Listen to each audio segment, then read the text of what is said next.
প্রথম প্রশ্ন, আমার স্বামী প্রবাসে থাকে, আমি প্রতিনিয়ত সে আমাকে সন্দেহ করে। সন্দেহের কারণে সে আমাকে অনেক কিছু বলতেই থাকে। আমার সন্দেহ দূর করার জন্য আমি কোরআন স্পর্শ করে ভিডিও কলে বলেছি, তাতেও সন্দেহ দূর করতে পারি নাই। এরপরে নফল রোজা অবস্থায়ও 3 বার আল্লাহর নাম নিয়ে শপথ করেছি, তাতেও সে আমাকে বিশ্বাস করে নাই।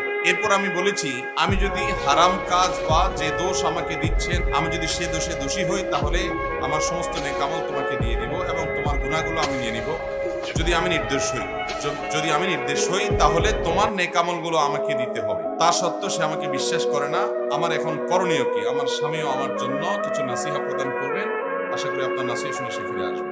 ভাইরা আমার, আমাদের দেশে দাম্পত্য জীবনে স্বামী স্ত্রীর মধ্যে অশান্তির অন্যতম কারণ হলো সন্দেহের রোগ। কি রোগ? সন্দেহের রোগ।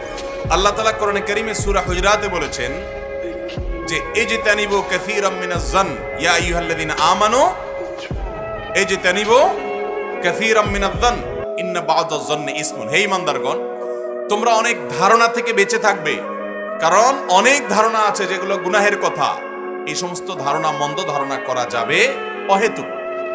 কারোর সাথে কথা বলতে দেখেছেন, আপনি বললেন তুমি অমুক ছেলের সাথে কথা বলছো, না জেনেই বললেন, এটা হারাম, এটা জায়েজ নাই। নবী সাল্লাল্লাহু আলাইহি ওয়াসাল্লাম বলেছেন, ইয়াকুম ওয়াজ-যন্না ফা ইন্নাজ-যন্না আকযাবুল হাদিস।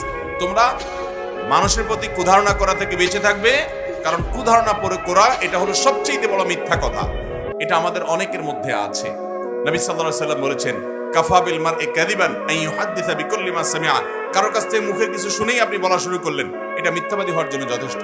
বিশেষ করে আমাদের যে সমস্ত ভাইরা প্রবাসে থাকেন, তাদের দাম্পত্য জীবনে এই সমস্ত অশান্তিগুলো বেশি হয়। কারণ মা এখান থেকে কান পড়া দেয়, অনেক সময় বোন এখান থেকে মিথ্যা কথা বলে, ভাইয়েরা মিথ্যা কথা বলে, আশপাশের লোকজন মিথ্যা তথ্য দেয়, সে ওখান থেকে বিভ্রান্ত হয়, সেগুলো বিশ্বাস করে। মনে রাখা উচিত যে অনেক মেয়েদের প্রতি এরকম অবিচার করা হয়। আল্লাহ কোরআনে কারীমে বলেছেন, তাহসাবুনাহু হাইয়্যানা। কারো চরিত্র সম্পর্কে তুমি একটা সন্দেহমূলক কথা উঠাই দিলা, এটাকে তোমরা মনে করো খুব হালকা জিনিস। ওয়া হুয়া ইনদাল্লাহি আযীম। অথচ এটা আল্লাহর কাছে অনেক বড় অপরাধ, বিশাল বড় অপরাধের কথা, কবিরা গুনাহ। অতএব কোন স্বামী যদি তার স্ত্রীকে এভাবে টর্চার করে, সে কিয়ামতের ময়দানে আল্লাহর কাছে আসামি হয়ে দাঁড়াবে।